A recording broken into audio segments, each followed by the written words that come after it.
Welcome everyone to this podcast of the International Knowledge Hub Against Plastic Pollution. We have today the honor and pleasure to talk with Richard H. Thompson and Kristina Thygesen. Richard is a co-author of the 2021 FAO report titled Assessment of Agricultural Plastics and Their Sustainability, A Call for Action. Kristina also in 2021 co-wrote the UNEP and Grid Arendal's working paper on plastics in agricultural sources and impacts. Efficient and reliable agriculture is central for food security. Production systems based on the use of plastics such as mulching films, micro-irrigation systems, greenhouses, plastic silage are emerging as a means to achieve this goal by increasing yields and improving crop preservation. However, they can also cause soil pollution and produce large amounts of waste. Scientific evidence shows that farm soils can be heavily contaminated by microplastics. Is soil plastic pollution an unavoidable consequence of new practices that were originally introduced to increase agricultural sustainability and efficiency? Richard, not everyone will know about plastic products used in agriculture. Could you give a brief overview of what they are and why they're used? Okay, well, plastics started to be used in agriculture in the 1950s, and their use has grown exponentially in the last 20 years or so. And the report that we wrote at FAO in 2021 identified that about 12.5 million tons are used every year, and that all becomes waste. About 10 million tons comes from terrestrial agriculture and 2 million tons from fisheries. That represents about 3.5% of the global plastic production. So it sounds potentially small, but given that plastics used in agriculture are put out into the environment and exposed, basically put in harm's way, it is an issue that needs addressing. So what are they? So the typical products would be durable products like greenhouse films, protection nets, irrigation pipes, that sort of thing. There will be short-term use materials like mulching films, seedling bags, seedling pots, those sorts of things. And also specialist products like controlled release fertilizer. So that's fertilizer with a polymer coating around it. And then finally, containers that are used for agricultural inputs. Why are they used? Well, farmers perceive them to be convenient to use and providing economic benefits to their farms. So greenhouses protect the crops, they diffuse light, they can help crops grow. So you get good quality crops, and being a protected environment, they can extend the season. So farmers are able to grow larger quantities of crops from their farms. Mulching films combined with drip irrigation can improve water usage, and with the ground covered with a plastic mulch, it suppresses weeds and avoids the need for using herbicides. And that's one of the reasons why they're very popular with organic agriculture. So organic agriculture would tend to use more plastic products and less pesticides than perhaps conventional agriculture. With climate change, many farmers are struggling to farm their traditional lands, and they perceive that potentially plastic products, protected agriculture, improved irrigation can help them continue to farm those lands productively when they would be prevented using their traditional methods. So that's why they're used. Yeah, thank you. So that explains why they're used, but what about their potential downsides? Yeah, there's always a bad story to a good story, isn't there? So the problem with most of the plastic in agriculture is that it's put on the soil intentionally, because it's out there, it gets contaminated, it gets wear and tear, it makes microplastic, it can be fibers from nets, everything basically ends up in the soil and often accumulates because it doesn't disappear as fast as we use it. There's also the tunnels that are not necessarily that much in touch with the soil. There is nets that we put on fruit trees. All of these things, they have a certain lifespan, and then they start to become brittle. And when they become brittle in use, they'll fall on the ground and thereby contaminate. Then there's also issues with... So most of these plastic are made by fossil fuel. That's an issue as well. There's chemicals in them that will deteriorate and come into the ground. And it's not necessarily very sustainable, but of course they have good sides as well. Then there's single use. That is also something that is not so good. And we also come into the area of biodegradable plastic that is now becoming on the market, which then can add a whole new problem because being biodegradable doesn't necessarily mean that they biodegrade in any environment. For example, in Norway, it's too cold. So they can also accumulate in the ground, plus they're also allowed to be plowed down into the ground. I think some of the products themselves are, at their end of life, they're actually very difficult to deal with. So, as Christine was saying, mulching films are put on the ground, and at the end of the season when they're pulled up, it's often difficult to pull them up. So they break and the material is left on the ground, but also they get heavily contaminated with soil, moisture, and plant residues. And so the plastic is highly contaminated. And I think, Christina, in your report, you identified that about 2/3 of the weight of the plastic mulch, especially the mulch, 200% extra weight. So it might weigh 50 kilo when you put it out, but then you add the plant residue, the soil, any kind of contamination when you roll it back in, and then recycling it can be an issue. It needs a special facility. It needs to be washed and cleaned and put into the right place. Yeah. It can also contain contaminants like herbicides, pesticides, maybe a little fertilizer as well that hasn't been used. So even though, as Richard said, we can reduce the level of use of fertilizer, there will still be use of fertilizer and also the pesticides, as you said. So in your report, you do focus on other sources of plastic pollution in agriculture. As well, we do, yeah. So we have the polymer covered seeds that goes in there. We also have the polymer covered fertilizer, which is sort of like a good thing because it can then, the reason why you do it is you can spray fertilizer out in one go, and then the polymer coating makes it release its fertilizer slowly. So you don't have to go out 2 or 3 times with your tractor and use fuel to go on the fields. So it is an advantage, but that polymer will remain and something will happen to it, which we do not necessarily know yet. There's another large thing that also comes into play, which is sewage sludge, which comes in from the wastewater treatment. So all the wastewater that we as humans produce, it goes through a whole process of cleaning. And in that process, we have a water part and a solid part.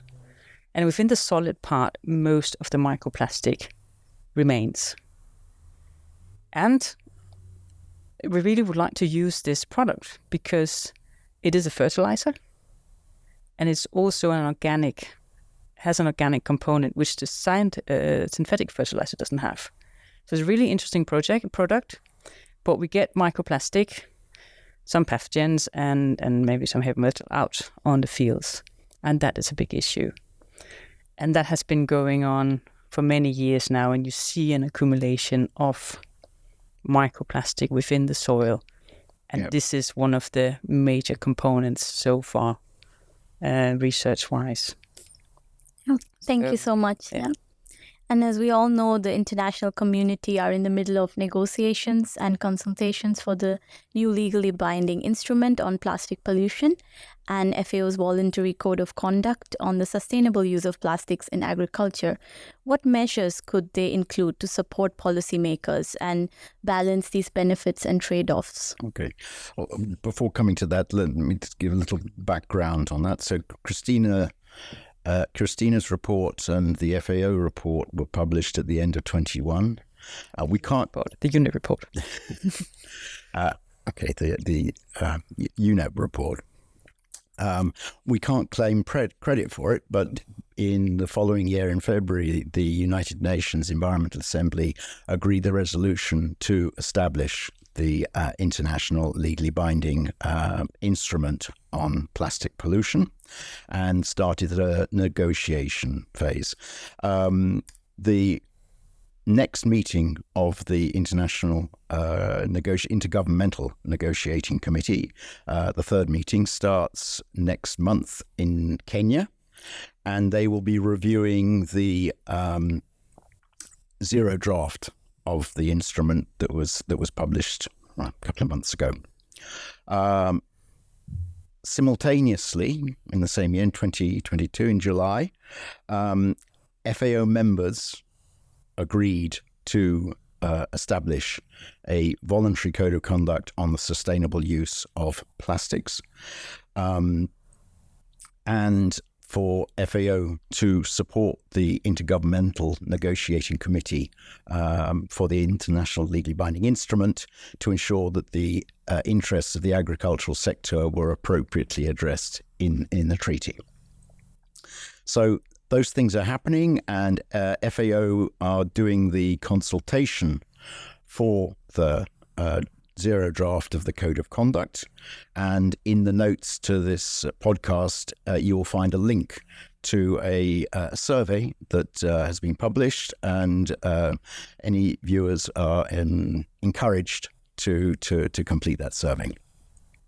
So coming to how the instrument could help policymakers, I think it's important that first of all, to say that the zero draft includes recommendations that a sectorial approach is taken for some sectors, and I think agriculture is one of those sectors where it would be important to take an approach that is directly related to agriculture.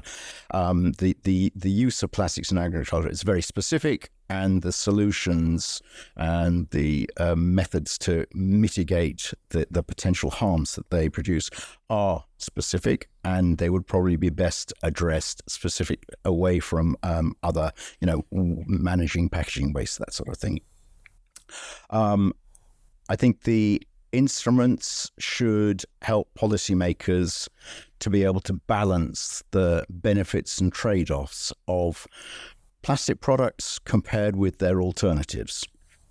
Because currently, the externalities for using plastics are not adequately addressed in most regulatory environments, and these instruments could help them do that. And it would be important that the mechanism for balancing benefits and trade-offs considers not only the three dimensions of sustainability, environment, economic, and social, but also food security and food safety. Plastics are playing a role there, and it's important that those dimensions of sustainability are addressed too.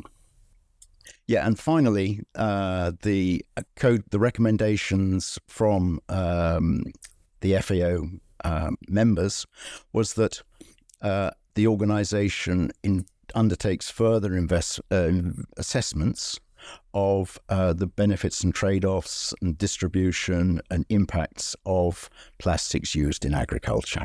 Yeah. And given FAO members' interest in undertaking further assessments, what do you perceive as the main knowledge gaps, and how do you think they could be best addressed? Okay. Well, first of all, I think it's important to say that there is a lot of knowledge out there. and we know how to mitigate many of the impacts. They've been proven, they're working already in some countries around the world. So because there are knowledge gaps, I don't think those should be used for delaying action. We need to be mindful of the precautionary principle and establish actions that are going to address the impacts that we know how to deal with. The reports that we produced, the actions taken by the United Nations, the Environment Assembly and FAO, that has spurred the research communities to undertake a huge body of work. So the amount of papers coming from the research sector has exploded over the last couple of years. So our knowledge is actually improving all the time. So I think what we need to do is to take stock of the latest knowledge, develop a map of that knowledge so that we can understand what we do know and identify the areas where further work needs to be done. And hopefully through the instruments and through bodies like IKHAPP, the International Knowledge Hub Against Plastic Pollution, and the Scientific Coalition for an Effective Plastics Treaty, through those sorts of bodies, the research sector is able to focus on the areas where we need to fill those knowledge gaps. So personally, I think the knowledge gaps relate around the effectiveness of alternatives. What traditional practices are being used around the world? How effective are they? We need to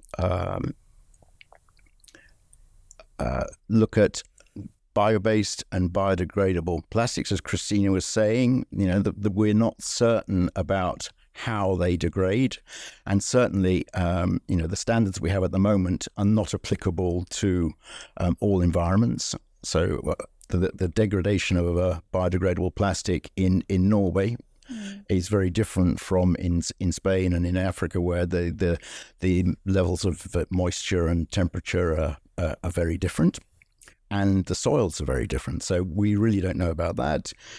We don't know what happens to the additives in plastics. So biodegradable plastics include additives, much the same as conventional plastics.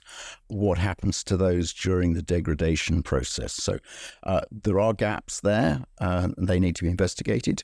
We found nanoplastics have been found in organs in the human body. They've been found in plants, and we don't really know what are the health impacts of those nanoplastics.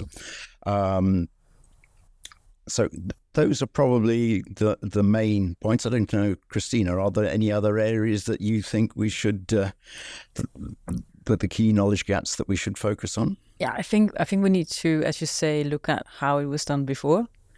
How had that developed without the plastic? Can we do this without plastic? Because I really think our vision should be plastic free. This is where we should go.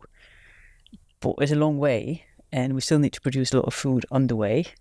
So I think right now we should really see if what can we cut out of the growing cycle right now that are really bad. And what can we continue sort of, this is okay, we can do that, until we find a middle ground where we really can start replacing this plastic with something else. And then hopefully in 30 years' time down the line, we have an agriculture that doesn't depend so heavily on plastic as a major part of the growing cycle. Yeah. And I think it's important to get everyone in the game and make everyone comfortable with this change we have to do. Yeah. That I think is quite important. So we need a lot of, processes where we talk together, and bring the best knowledge forward. Yeah, and I think that the treaties can also, the treaty and the code of conduct can also help. I think they should both establish scientific panels so that there is engagement with the scientific community, such that scientists can update that knowledge and help the instruments update themselves and to take account of new concerns about additives or changes in the way that plastics are used, so that much is in the way that the other conventions, the other multilateral environmental agreements are updated. There's a scientific community that is actually helping keep those conventions alive and relevant. Mm. And you mentioned earlier that different countries have different conditions and soil conditions, for example. So my next question would be, what specific measures could countries introduce to improve the sustainability of agricultural plastics practices that rely on plastic? Well, yeah, I think we touched upon it slightly here, because we need to get away from that, because plastic, I don't think it would ever be sustainable, unfortunately. Even though it's bio-based and biodegradable and all of those things. If we were truly bio-based and truly biodegradable in any climate, anywhere, then I think we could use it. But then there would still be the chemicals within them. So therefore, I think it's important to really look at innovation and actually financing that to find replacement for plastic. What can we use? And that, of course, you need to figure out what kind of soil you have, in what climate zone are you, what are you growing? Should you be growing? Exactly that. Should we be growing cotton in a place where it's really dry? Cotton is a very water-intensive crop to grow. So that way, I think it could be interesting to look at what we're growing around the world and if it's in an appropriate place. And I think that's it. I lost the plot. So over to you, Richard. I think you also need to balance the markets. I think it's important that currently there are externalities that are not being included or properly focused in the use of plastics. So I think that's where a regulatory approach has to be adopted so that those externalities are covered and paid for. So, for example, I think countries could establish regulations for what plastic products are allowed to be used in their markets, who sells them, should be licensed, who distributes them, and who uses them, so that users of plastics need to have the capacity to use them in a sustainable way, and that will require training and control through licensing. And finally, they need to be managed effectively at their end of life. So having the costs of disposal included, or end-of-life management included in the purchase price of the plastic, that will increase the price of the product. But what it will do, it will by including those externalities and the costs of regulation in the products, will mean that when the farmer is choosing what practices to use on his farm, when he's weighing up the cost of using a plastic film with using a traditional bio-based biomass mulch, for example, he will be comparing like with like. Because currently, if the externalities are not covered, then the price of the plastic is artificially low, and no one is taking into account of the pollution, the waste management issues, and potential pollution and health effects. So I think that would be a good stimulus to allow the farmer to compare like with like, and that will be a driver for innovation of the sorts of things that Kristina was talking about. And there you also, as a consumer, can start helping that choice, because you then have two products where you can say, well, they are almost the same. I can choose to buy the food that is produced without the plastic. So you start having a choice as well in what to. And I think that can be very powerful as well. Yes. To show the change that we would like to see. Yeah. And right now, food production is very heavily reliant on plastic products. And let's say we do have restrictions placed on plastic products. How can we still ensure food security? Okay, I think that's a really good question, and it's a question that concerns the agricultural community. With a growing population, more food is needed, but it doesn't have to come from growing more material, growing more crops. I think there are issues around food loss and waste. Currently around 40% of all the food that is produced doesn't get eaten. So there are ways in which, by improving the way that food is distributed and sold and managed, that can be improved. And FAO actually recently, a couple of years ago, published a voluntary code of conduct on the reduction of food loss and waste.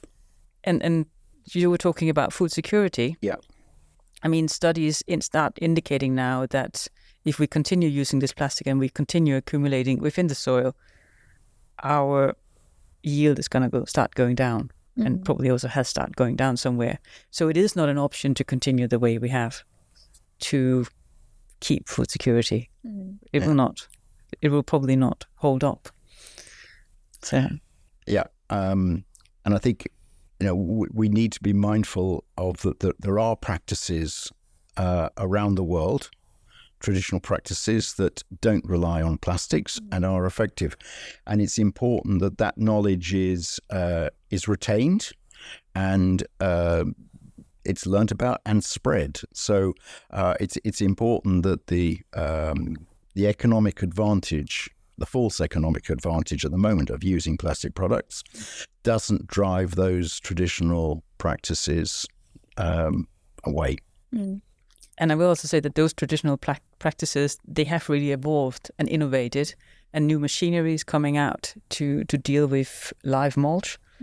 So they are viable, and I think they have a potential. Maybe not in all corners of the world, because we have different climates, different starting point, growing season. But in places where they can be used, I definitely think there should be an intent to use it. Or some carrot or a stick to make people actually benefit. It also will help the soil health, which is also a problem, not just from plastic, but most of our soils are degenerated. We are losing a lot of topsoil. And if we go back to having that soil covered all the time, we will reduce that process heavily, which is also an advantage. So I think there's a lot of things we can do together which will help the plastic, but will also help the soil. Yeah. And the sorts of measures that we're talking about, where we can drive innovation, there will be new technologies and new techniques that will be developed that should cover the food security issue. And earlier you also mentioned the cost of externalities. How do you think that could work, and how could it be recovered? Okay, so I think the cost of regulation, I think that would come from license fees for the different actors, and license fees for the products that come introduced onto the market, and that could be recovered by government. Those fees go to government, and that then they can be used for all the enforcement action that would be necessary to control the plastics that are coming onto the market and how they're used. For the waste management at the end of life, typically a concept of extended producer responsibility has proven to be effective, and in fact the first zero draft of the international legally binding instrument includes the concept of extended producer responsibility. And basically what that is that the producer of the product has the responsibility for the environmental management of their product at the end of life. Now, in agriculture, what has been proven to be successful there is that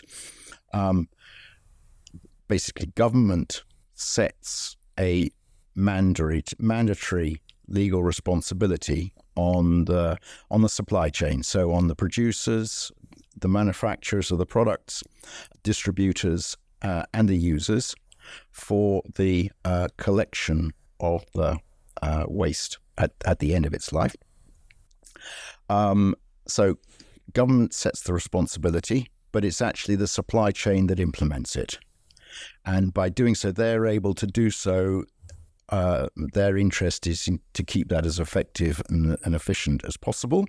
So by doing that, they're able to keep the costs down, deliver an effective system, which means that the costs to farmers are held within reasonable bounds.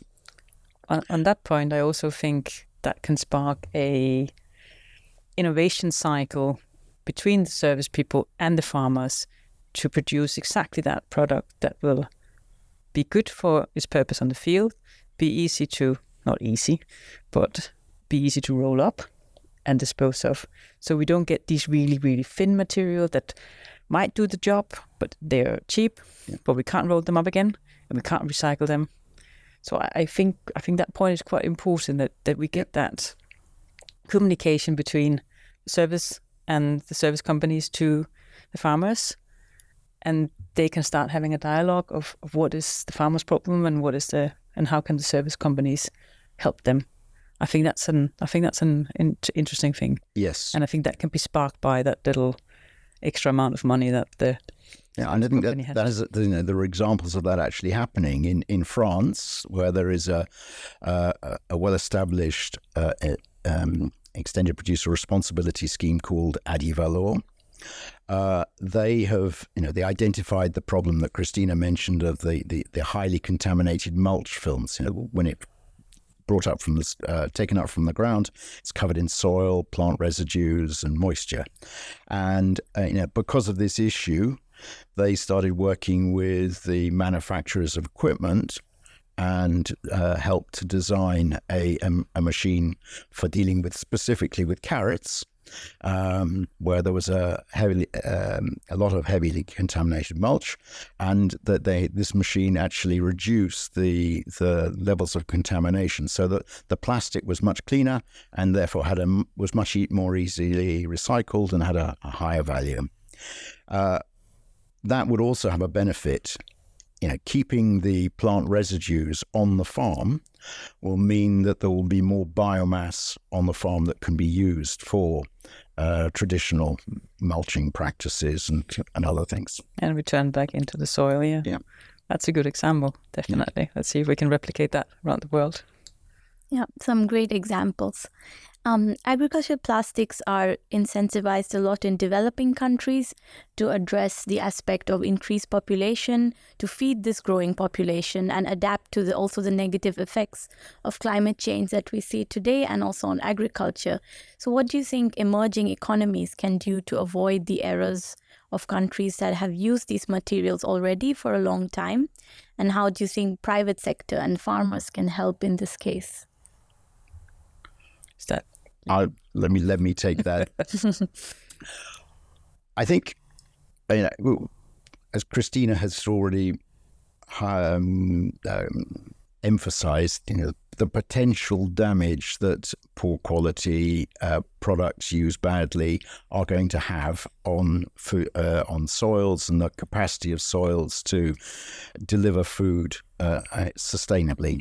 So I think the things that that developing countries should be doing are very similar to what is being done elsewhere. So I think it's important that the products that they allow to be used in their countries are of an appropriate standard, that they can be used safely. Using very thin mulching films that eventually are going to end up in the soil, that's not going to help long term for the food security in those countries. So having established standards for products, ensuring that they're used effectively with licensed users, etc. I think it's important that those countries allow the farmers to make the choice on of what practices they use. So providing them with subsidized plastic products is only going to stimulate the continued use of plastics, and it's potentially going to drive out the traditional practices that are being used in those countries that are not reliant on plastic. I think it's important that the farmers are able to make the decisions about what materials they use, how they farm, based on the real costs. So internalizing all those external costs is important, and helping those traditional practices flourish and expand. So there will be education. It's important that farmers are brought along in this process, and that they understand the potential downsides of using plastics unsustainably. But they continue where they can be used sustainably, that continues. But then the management needs to be at a level that is not causing any long-term harm. And I also think before you start putting it out in the field, you need to kind of make a self-check if you have the ability to actually recycle and recover it. And then maybe, as you say, don't give subsidies to plastic, but maybe you can get subsidies to seeds that can do to be a cover crop instead. That would be a different alternative if that's possible. Yeah. So really, if you can't handle the waste that's going to come from it, and we have problems in our part of the world, so don't put it out in the first place, I would say. So. And there are agricultural techniques like agroecology, that growing the right plants in the right place, and intercropping, or there are all sorts of techniques that can be used to maintain yields and minimize the inputs that you have to add to the fields. I think it's important that we have a really good network of knowledge to be shared. I mean, north, south, south, south, east, west, all the way around, because we are facing the same problems. We just have a lot in the developed world. We have a lot of plastic in our agricultural soil, and we need to change, and it will be good to avoid that happening in developing world. But some of the developing world also have plastic in their soil. Yeah, it's important to work together. In your personal opinion, is the use of plastics in agriculture sustainable in the long run? I think we sort of indicated that maybe not. Yeah. Unless we can find that perfect plastic that is fully biodegradable, made on biomaterial, and doesn't have any chemicals in it. Other than that, I think my personal view, at least, is that we'll need to be clever enough to produce as much food as needed without I think covering our fields in plastic. I think we're going to need to, as Kristina said, we're going to need to wean ourselves off plastic. So it'll be a gradual process. So I'm sure plastics will be an important part, or be part of agriculture in the short term.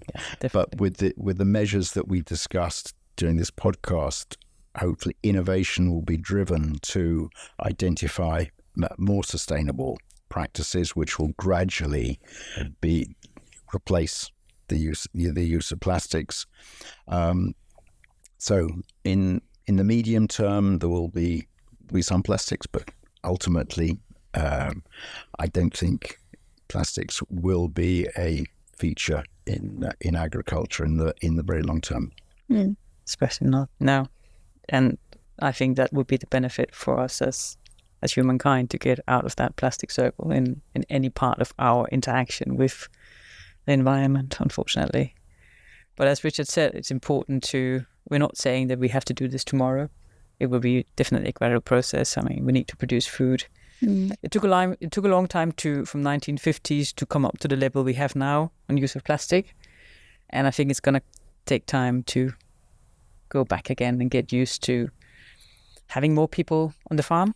I think we need that. We need more people out in agriculture to do some of that manual labor. But I think also we can get new machinery that can do some of that as well.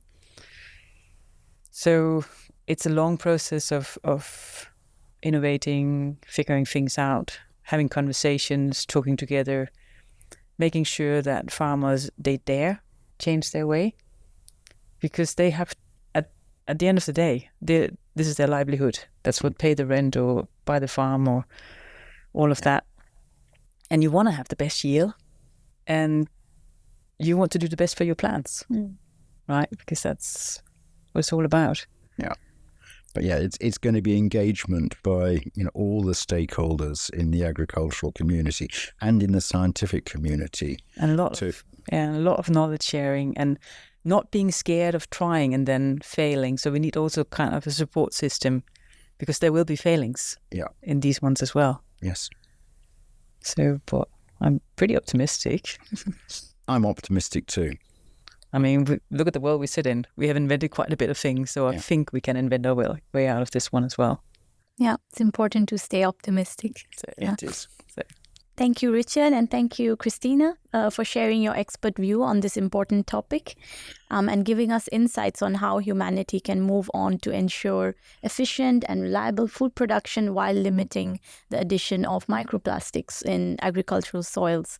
IKHAPP will continue to follow the development of science and policy in this field, as usual, through the critical lens of experts and researchers. And I thank you, our guests, and the audience for staying with us today. Thank you.